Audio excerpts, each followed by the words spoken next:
All right. Now we're doing FreeCodeCamp, JavaScript algorithms and data structures, basic JavaScript, access multidimensional arrays with indexes. All right, so one way to think of a multidimensional array is as an array of arrays, like we discussed earlier. So when we use brackets to access our array, the first set of brackets refers to the entries in the outermost, the first level, array. And each additional pair of brackets refers to the next level of entries inside, okay? Let's see this in practice. So example, we've got const r right here. We've got this one here, this one here, this one here.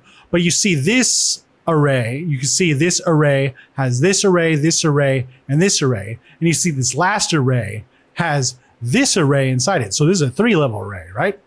So let's look at this. So const subarray 3 would be saying 0, 1, 2, 3. It would be this whole thing right here.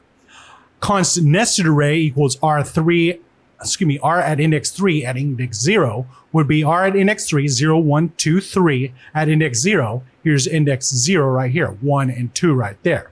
All right. And so const element would be r at index 0, at index 3, at index 0, at index 1. So index 3, 0, 1, 2, 3, at index 0, 0, and index 1, 0, 1. So it would be 11 right there.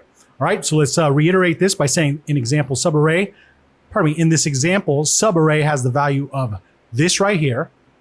All right. Nested subarray has the value of this right here.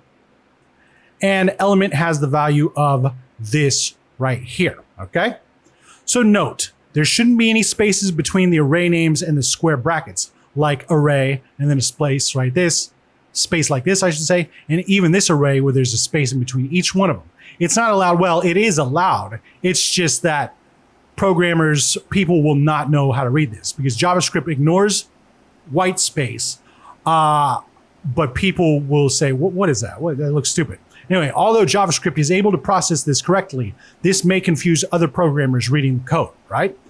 So now using bracket notation, we're going to set an element from my array such that my data is equal to 8. So we're going to go and find 8 right now in this whole thing, and 8's right here. Luckily, everything's in numerical order. So 8 is at my array 0, 1, 2 is at 2. My array at index 2 at index 0, 1. So at index 2, index 1. Index 2, index 1. Let's come down here and say console.log my data to check it. 8, 8, 8. Looks good. Run the tests. All right. And submit it. All right, now we're on to manipulate arrays with push method, and we'll see you next time.